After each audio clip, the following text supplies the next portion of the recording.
Welcome to the show. My guest tonight, Jake Peacock. Thank you for having me on. I am Jake Peacock.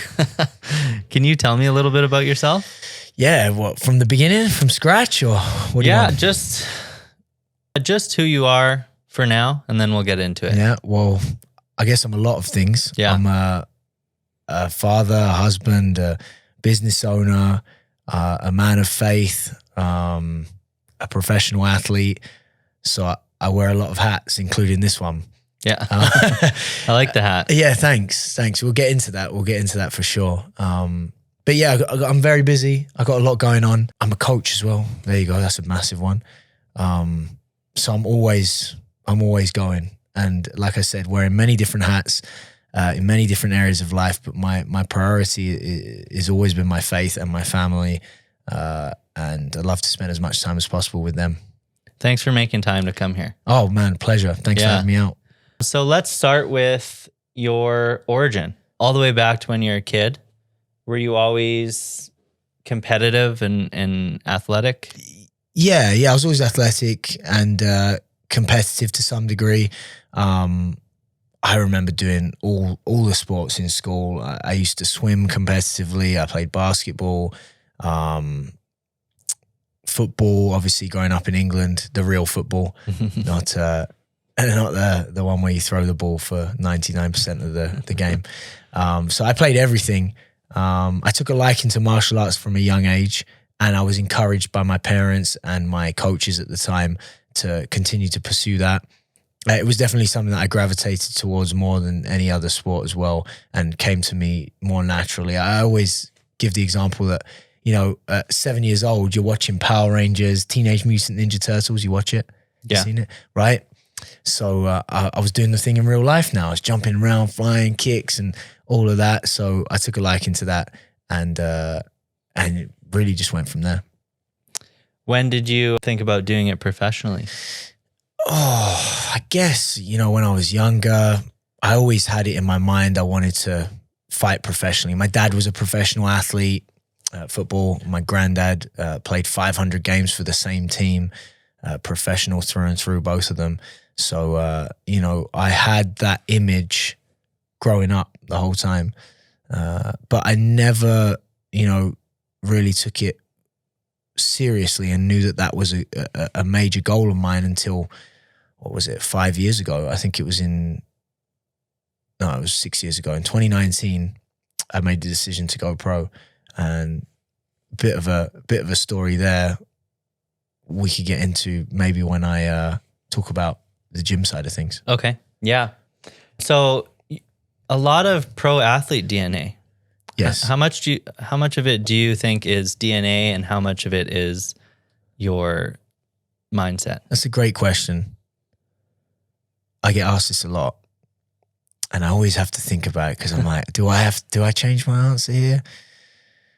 Maybe your thoughts on it just change over time. Yeah. Sometimes it changes a little bit, but the way you're raised, the influences around you definitely have an impact for sure. So, it's in my DNA. My granddad passed it down to my dad, and my dad passed it down to me. And I grew up surrounded by that professionalism, and they are true professionals at what they did. So definitely passed it down to me. But then again, it is on the individual to pursue that, and to stay at that level, it takes a certain mindset, mentality, discipline, and dedication. So it's a bit of both. Was the level of competition, did you see that with your dad, the high level of competition? Yeah, like his competitive drive. Yeah. Yeah, I mean, my dad played in the Premier League for teams like Chelsea, Newcastle, Charlton, QPR, all these teams. So, I mean, it's the cream of the crop. And if you're not competitive in those leagues, then you're not in those leagues. Yeah. Right. So you probably kind of understood young how to take training very seriously. Yeah, I did. Yeah, my dad would always direct me or point me in the right direction. My granddad too. So and they modeled it for me. They didn't even have to really say much. They modeled it for me. Like I said, they were true professionals and the highest caliber of what they did. Your right forearm. Yes. You were born without it? Is that? Yeah, I was born without, not an accident. How much of that I'm sure that shaped a lot of you growing up? When you said that, I should have gone, what? My right forearm? I want to know the question that people probably don't ask as much is how much of that didn't have part of shaping you? Oh, man. I think it shaped me completely. Mm-hmm. I think God used that to completely shape who I am today. And also, is that why you wanted to get into martial arts specifically? I didn't even want to get into martial arts. I didn't even know about martial arts, really. My parents just stuck me in it for an extracurricular, learn how to defend myself. I was living in Southeast London, a little bit of a rough area, so they wanted me to know how to handle myself and do something after school as well, here and there. So that wasn't why I got into it, but I definitely think it shaped me in every aspect. It shaped who I am today, in my mentality and in the way I grew up and decisions I've made along the way, for sure. It's big part of growing up.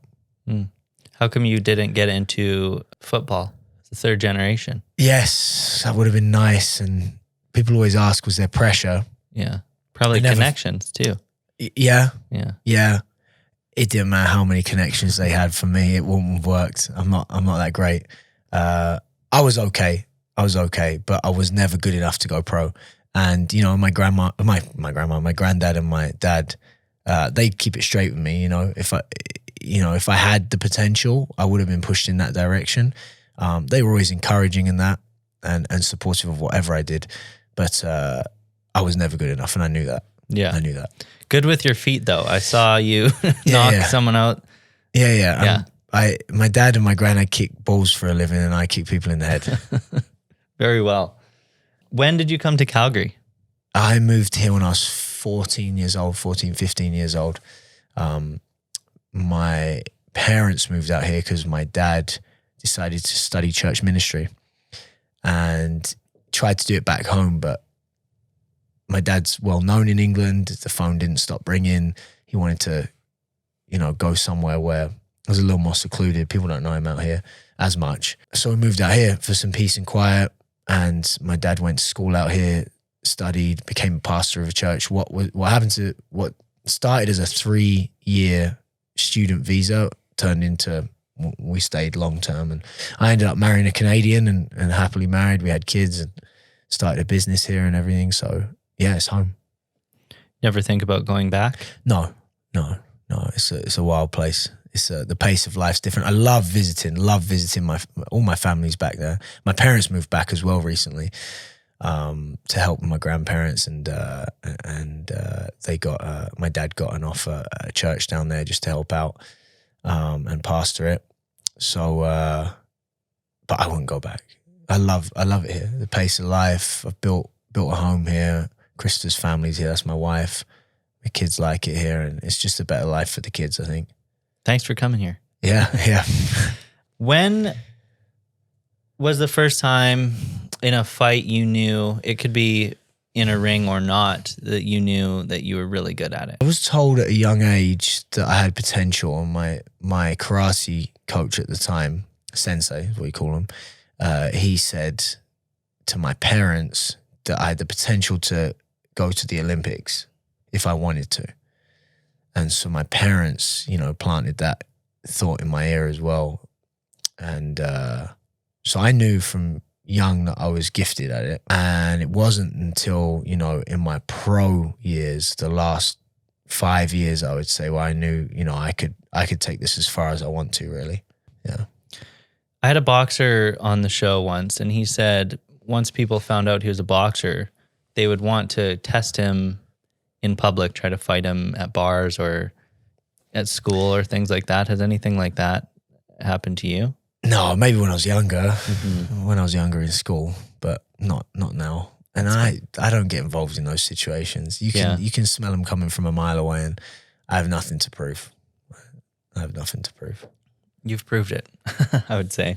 So fighting isn't just physical, and you wanted to talk about the mindset a little bit. What is the mindset it takes to actually step into the ring? Yeah, that's a big question. I think the sport is like 80% mental, 20% physical, 80% mental. When you get to a certain level as well, it's all mental. Once you get to the highest level and you start entering the top 15 in the world, what separates the number 15 guy from the number one guy, the champion? It's mindset. It's mindset. We all have the same skills, different strengths in different areas for sure, but mindset's the determining factor there. So I'm big on mindset. I'm big on mentality. It shapes how I train. It shapes how I fight. It shapes life. I coined the phrase, be about it. Be about it, don't talk about it. That's my mentality right there. If you want something done, go out there and get it done. Be a person of action, not a person of just words and just talking it out loud. For sure, speak it out loud, but back it up with action. Talk the talk, walk the walk, do the whole thing. Yeah. That's awesome. Yeah. Can you think of a fight where you think you won it specifically because of the mindset? Oh, goodness me. All of them. Even just getting through camp, just getting through a fight camp. Fight camp's nuts. Fight camp's hard. Do you know how many injuries I've had? I get people come to me, fighters, amateurs, whoever, just regular gym members. I broke a nail, I broke a toe or whatever. I've broken both my big toes. I've busted my shoulder so bad I haven't been able to use my left shoulder, my left arm I haven't been able to use for a whole fight camp. I only have one hand, right? So I still in the gym the next day. I got so many stories. One time I reached into the oven like an idiot and pulled out a stainless steel pot that I was eating some food up, grabbed it and full on grabbed it and lifted it out and put it on. And by the time I realized it was sizzling my hand, my whole hand, I've got pictures of my whole hand was blistering, the whole thing. I couldn't sleep that night. I had to lie in bed with a bowl of water next to me with my hand in it. I was up the next morning for training. I couldn't make a fist. I couldn't even, just the vibration of my hand when I kicked was killing me, but I showed up to training. So I hate when people make excuses, man. I'm not an excuse person. I get it done. If you say you want to do something and you want to be champion or you want to be this, you want to be that, you got something you want to accomplish, don't let anything get in your way. That's my biggest thing. And that's what I've done and I've proved it. I'll give you another example. Before my Road to One finals fight here in Calgary, it's what won me the contract. Massive tournament, like $100,000 contract on the line, signing with the biggest promotion in the world. It's the dream of where you want to get to. The week before fight week, I got so sick, man. I was the sickest I've ever been. You ask my wife, ask my friends that come round. My friend Emad came round to drop some medication off for me, some natural medication. I was in the shower. I was butt naked in the shower. And Emad comes in, not to the shower. He came into the washroom. He's like, Jake, where are you? I was lying. It was the only area I could feel some sort of relief was when I was lying down in the shower. And I was just, I could barely move. I pushed the door open with like 2 fingers. I'm lying there like this, looking at Emad.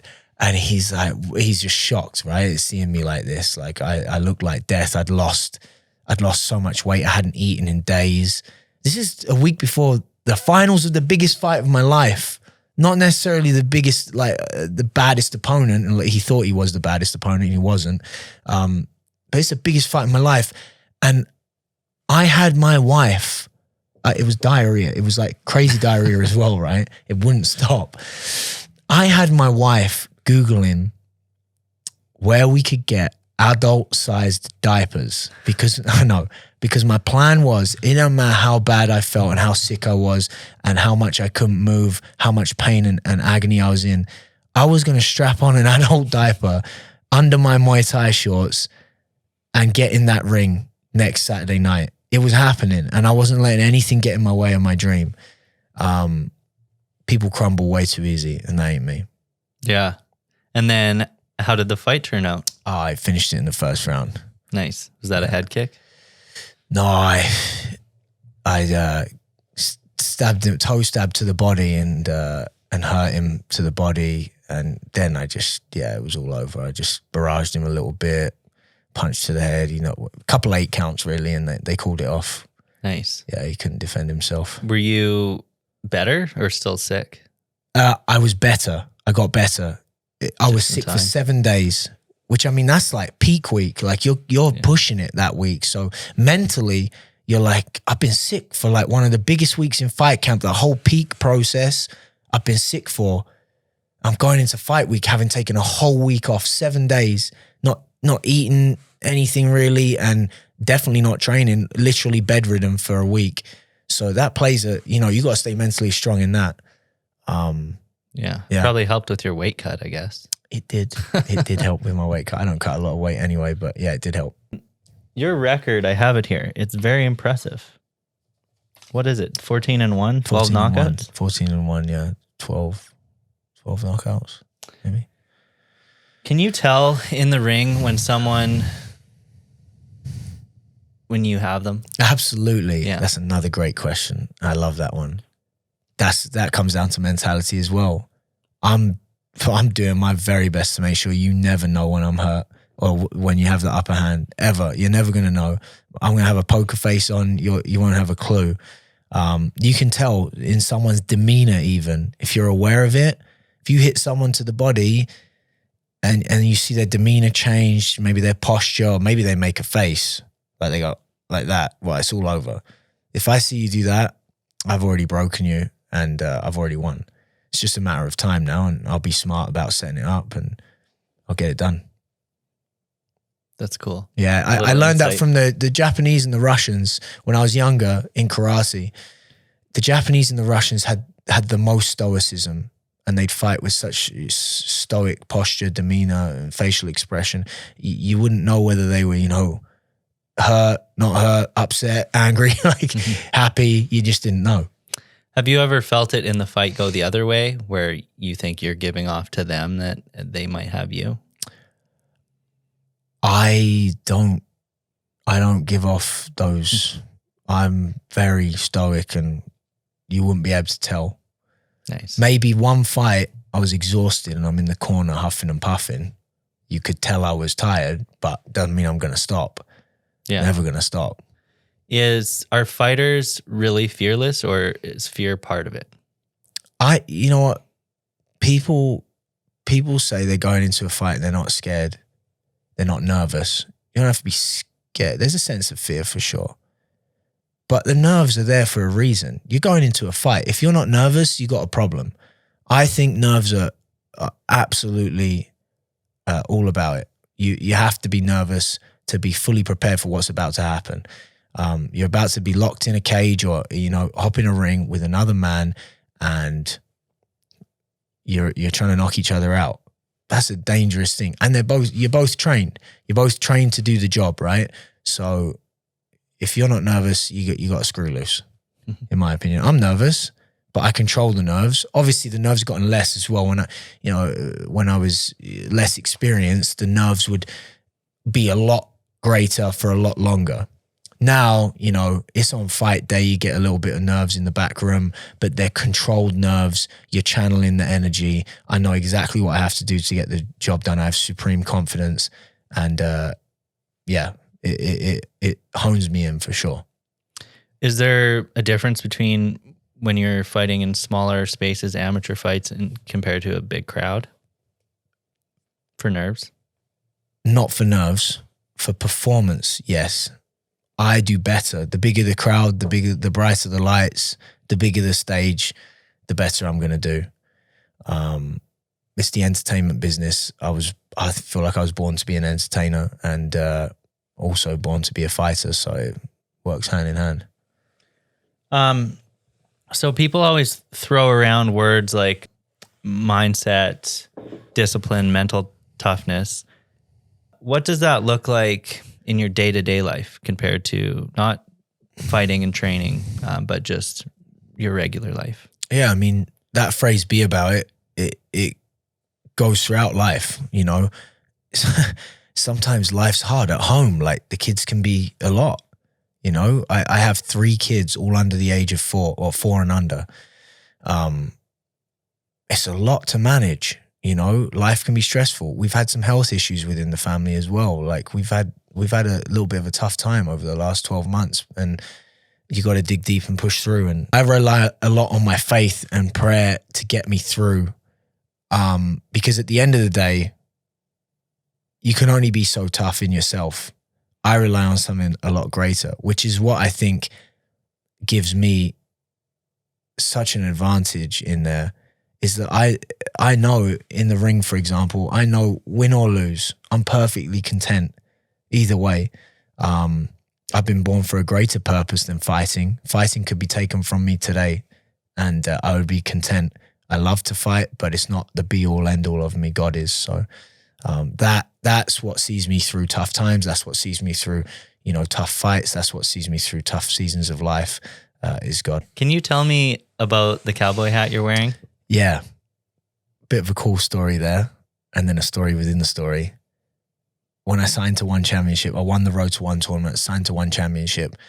I got the call 4 weeks out from One. My fight was in Bangkok. It was my debut fight for them. I just had the thought, how can I make myself more marketable than I already am? How can I stand out? How can I stick out like a sore thumb in Bangkok? Well, how do you think? Grab a cowboy hat. There's no cowboys out there. I'm from Alberta. Let's rep Alberta. Let's rep the hometown, Calgary.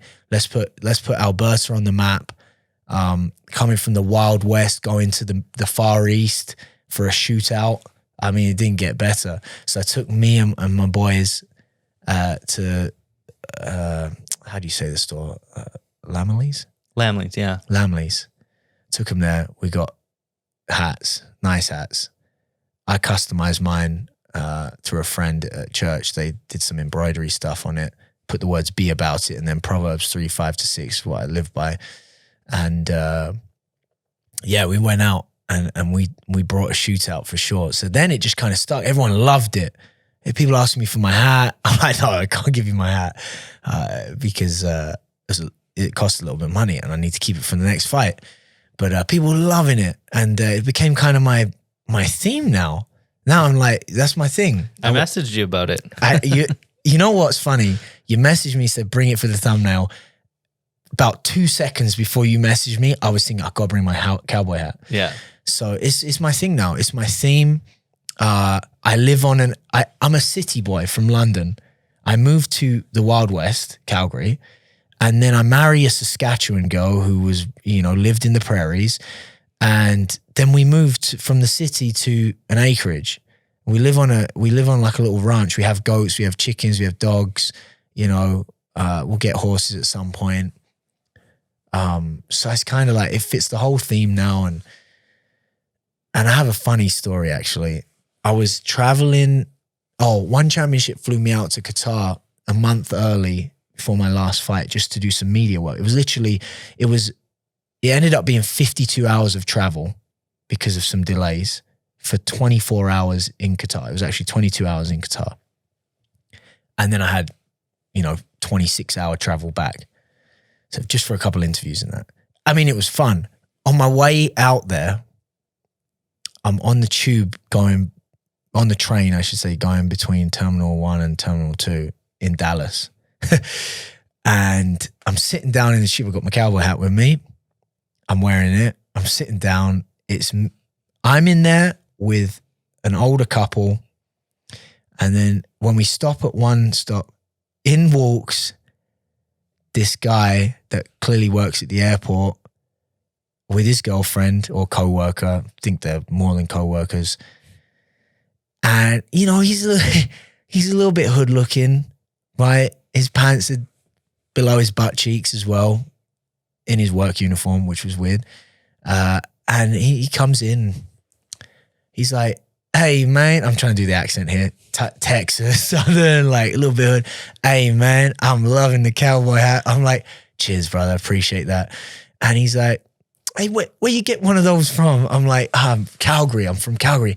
Oh, man, I love that. I got to make my way down there. I'm going to get myself a hat. He's like, hey, what the words say on there? And I take my hat off. I show him. I'm like, be about it. And he's like, I like that.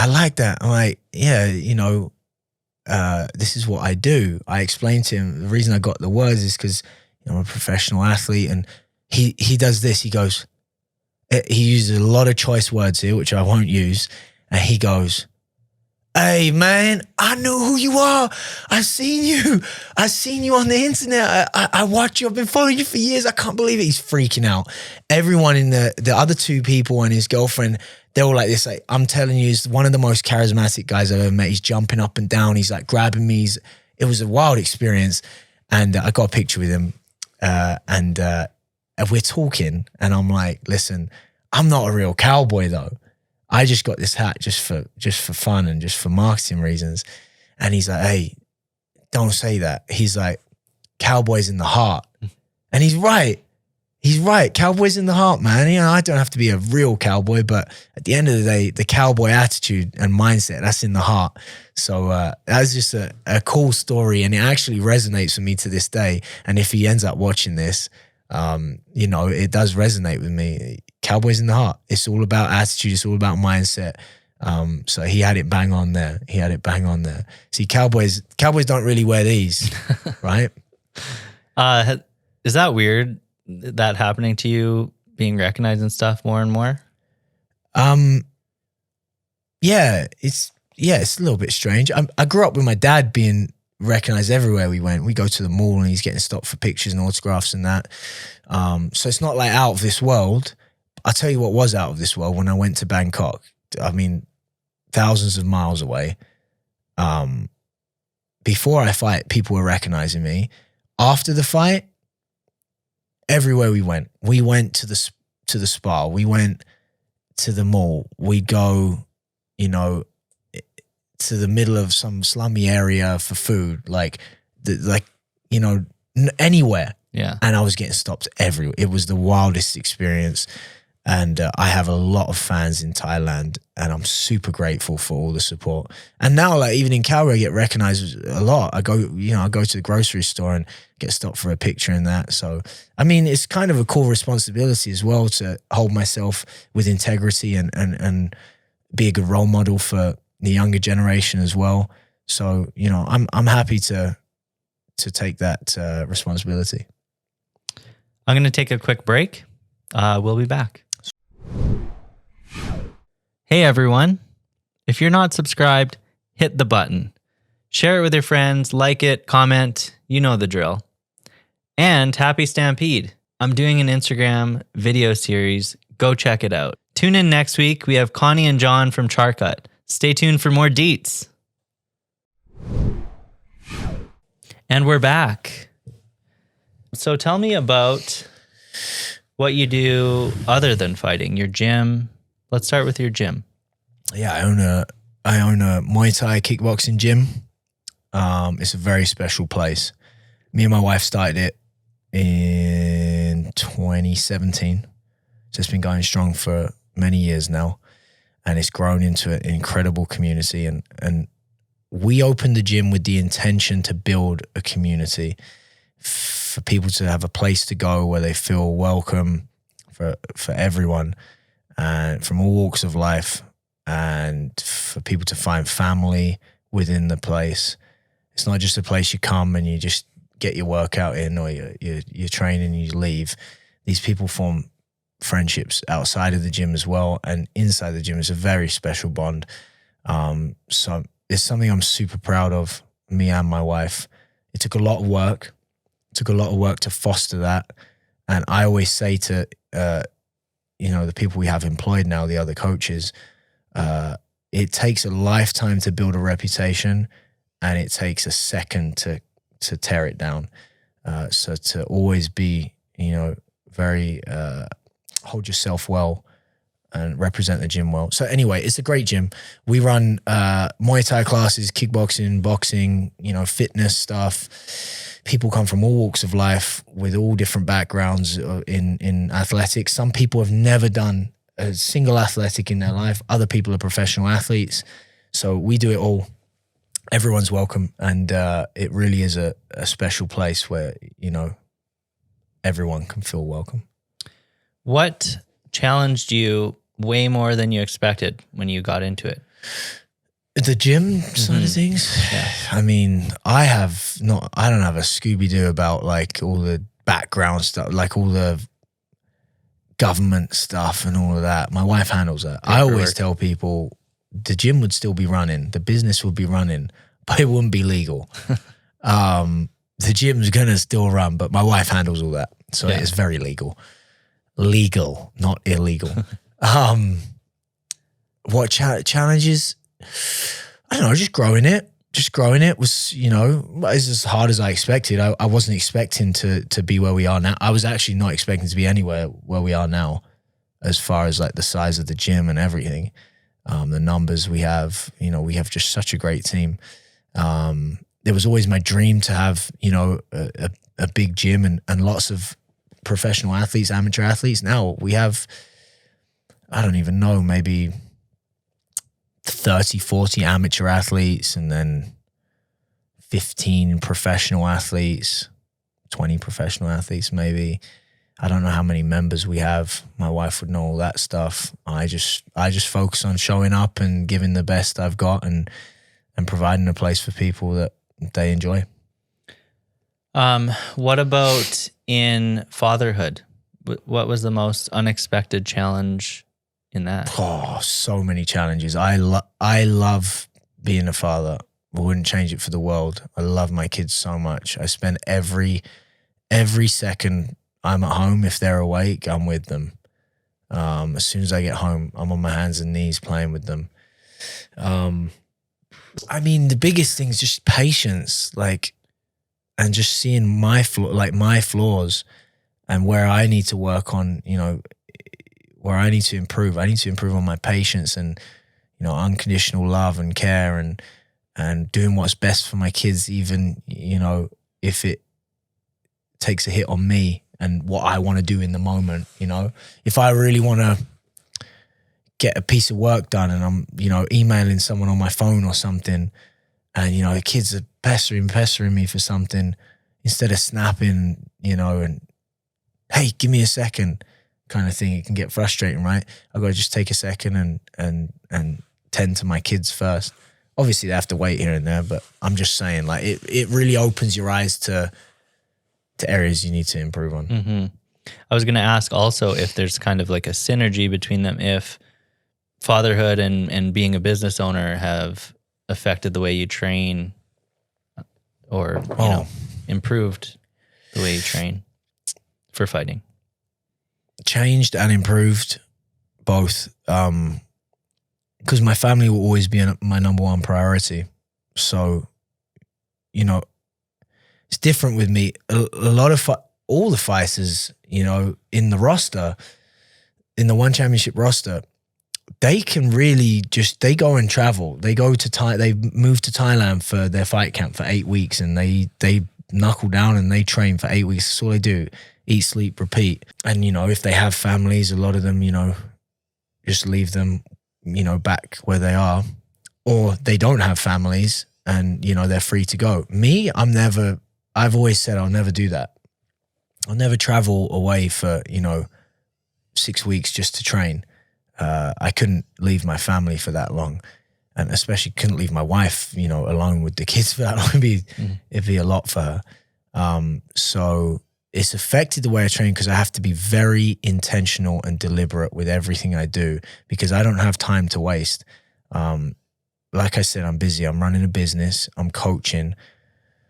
I'm a husband, a father, and I got to train professionally at the highest level to fight at the highest level. So it's definitely helped me prioritize, be very, very disciplined and very deliberate with everything I do. No wasted time in the gym for me. Do you apply that into your coaching? Do you apply that to other people's? Yeah, coaching? I try and, you know, lead by example and give people tips. You know, I see a lot of people wasting their time. A lot of people at the gym. And we have a great gym and foster great amateur and professional athletes, but there's people that waste their time. There's people that don't make their training efficient for sure. And, you know, I try and point them in the right direction. The whole reason I started fighting professionally in the first place is I opened the gym. I had a few amateur and professional athletes. A lot of the amateurs were aspiring to be world champions, okay, in the UFC, for example. And they couldn't uphold the dedication, the discipline, and the skills that I required, and even the character aspect. So I was struggling with, it didn't matter how many team talks I gave and how many motivational speeches I gave them and laid out, exactly what I want. They weren't able to do it because they were distracted by whatever it was, girls or, partying, or they just didn't have the discipline or dedication or desire to get there, or just thought they were good enough already, this kind of thing. So the only reason I started fighting professionally was I took a step back and I said to my wife, maybe I need to fight. Maybe I need to lead by example. Maybe I need to show these guys exactly how I want a professional to act and a professional to train, and the discipline and dedication that they need if they're fighting and representing me, my name, and the gym.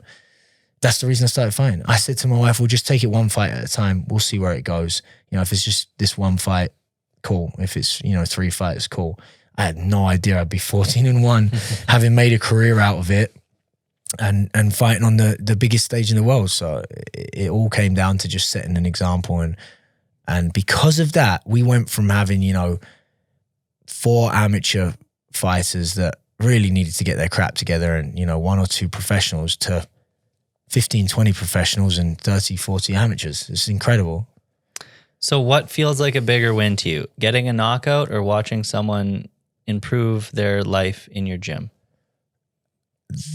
The life, improving your life, there's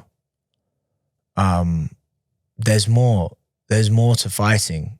I love fighting, but there's bigger things, and somebody's life, somebody's soul is more important to me than my career or, getting the publicity for a massive knockout. It's great, but there's bigger things. So, if someone's life changes because of the gym and they go from, for example, addiction, or even I've had people message me saying they were, suicidal. They come to the gym, they felt at home, they found peace. They've got friendships now and family. That's a big win. Yeah. A lot of people do it for the spotlight. So that's really good that yes, you're doing it for sure, for other people. For sure. Well, I know you got to keep a humble mindset, because God could strip me of everything tomorrow. I could get injured and never compete again, or, I could leave here and drive home and get into a crash or something, right? So it's always a reminder. It's always a reminder for me. And I've always got to keep my eyes upwards and stay humble. I have a little bit of a speed round of questions. Go for it. Rapid fire. First time you got absolutely rocked and what that was like? It was in the Road to One semi-finals, the first fight of the tournament. No, quarterfinals. Yeah, quarterfinals. It was the quarterfinals. Sorry. First fight of the tournament, quarterfinals. I got rocked. It's the first time I've been dropped in a fight, and I didn't really know where it came out of. I styled it with a backflip. It was awesome. Well, not backflip, back roll. Stood up. I was like, ref, what are you talking about? I didn't get hit. I didn't get rocked like this. And the ref's like, carry on. I styled it real good. And it wasn't like a big rocking, but then right after, he clipped me again, like right after. And I went down, and I knew I had to get up and dig deep and get going. And I got the job done. Nice. Favorite strike to land? Anyone that's going to land. People ask me that all the time. What's your favorite strike? Anything that's going to land and do damage. Yeah. Is there one that's like the most satisfying? Whatever one lands, clean. Craziest fight crowd you've been in front of? Bangkok. Bangkok was mental. It was like nothing I've ever experienced.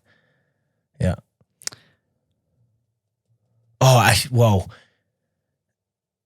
the Road to One finals was pretty spectacular in front of everyone, my friends, my family, my team, the local support.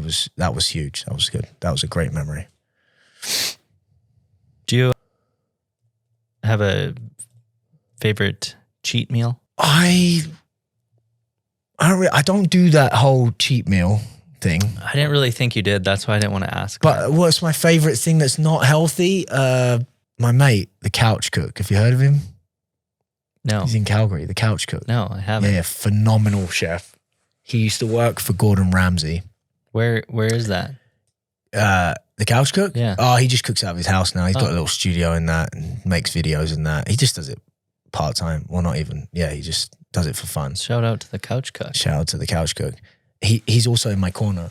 Yeah. Yeah, he's my corner man. He travels with me now. Big part of the gym. MMA coach at the gym now. Yeah, massive part. Him and his family, a massive part of the gym. A massive part of my life. Where were we going? Oh, he makes a great chocolate mousse. Nice. Oh, Nice. it's deadly.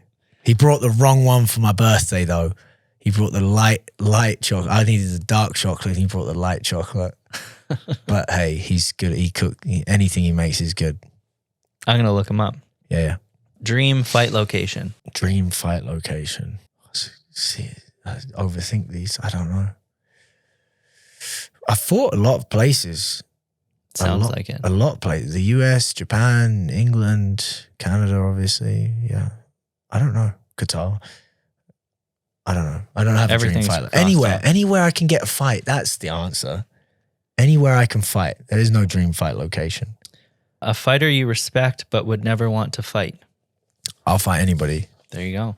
Well, in my weight class. Yeah. I'm going to say Alex Pereira or something. Okay, that's the end of the speed round. So, for your legacy, how old are your kids? 4, 2, and 6 months. Oh, wow. So let's say one came to you and said, Dad, I can't do this. How do you handle that conversation? Yeah, I will tell them that there's no such thing as can't. You can do anything you want to do. You've got to just think outside the box, find a way, work hard, which is very important in today's day and age as well. And then I'll show him a way to do it, or show her a way to do it, and we'll figure it out together and use it as a teaching moment. But there's definitely no such thing as can't. If you want to get something done, there's a way. Where there's a will, there's a way. Is there one mindset shift that you wish more people would think about? Just never give up. Yeah. Never, ever give up. There's that picture of the miner, the little cartoon guy mining with a pickaxe underground. And his tunnel's like this far. And he turns around and there's like, just a small layer of dirt, and then there's diamonds the other side of that layer of dirt. And you just don't know. You just don't know.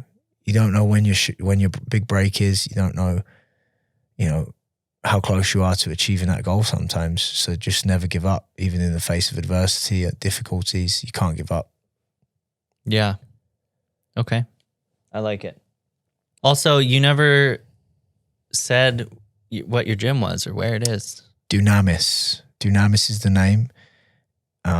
It's on the corner of 36th Ave and Edmonton Trail in the Northeast, right by Barbecue Galore in the Greenview Industrial area, just off of Deerfoot as well. It's a great location.